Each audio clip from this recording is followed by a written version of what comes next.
home stretch is officially underway as we only have 7 weeks of school left. Spring trips were an overwhelming success as students experienced New York, San Francisco, and the Deep South, and many made the most of their spring breaks, or at least we hope. This upcoming week in Emery sports is very exciting. Let's give a huge round of applause for tennis.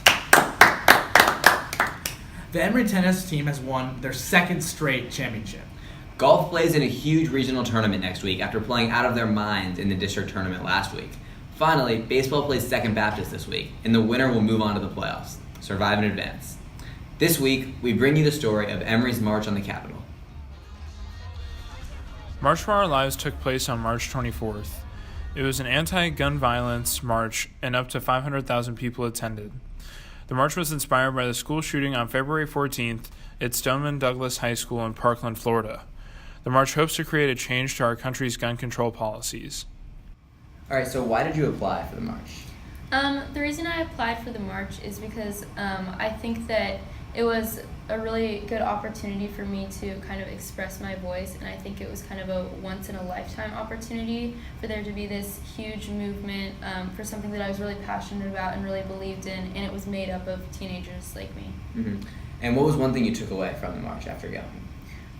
One thing I took away from the march definitely was that I wasn't alone in my passion and my beliefs, and that it kind of gave me a lot of hope for the future of our country, seeing that there are so many people that would go all the way out to Washington, D.C. just to stand and support not only the Parkland students, but of making a change. So why did you apply for the march? I applied for the march because I talked to my grandparents, and they talked about how when they were growing up, they used to go to marches and they used to rally against, social constructs in their day and age. And I thought it was really amazing that it's my turn, and now I can tell my grandchildren in a million years, I have grandchildren, that I was a part of the movement that lobbied for gun control.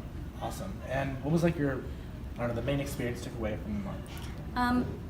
I guess the main experience was that it was just so overwhelming in a good way to see how many people were there and how many young people were there that are going to be of voting age soon, and it really made me realize that change will happen. Maybe not this year, maybe not next year, but in our lifetimes 100% gun control will happen. And after the march, is there anything that you're doing back in Houston now that you maybe took from the march that you want to make a change, or a way to lobby for a change in Houston? Yeah, well, I can now vote, so I've registered myself to vote, which is really exciting. I have emailed our Congress people, which is also exciting, and I've kind of been trying to spread the word to my friends who aren't as politically active, and telling them hey, are you signed up to vote?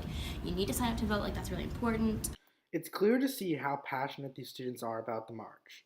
We think this is an amazing chance for students to voice this passion, and we are proud to attend a school that allows students to voice and express their beliefs in a safe manner.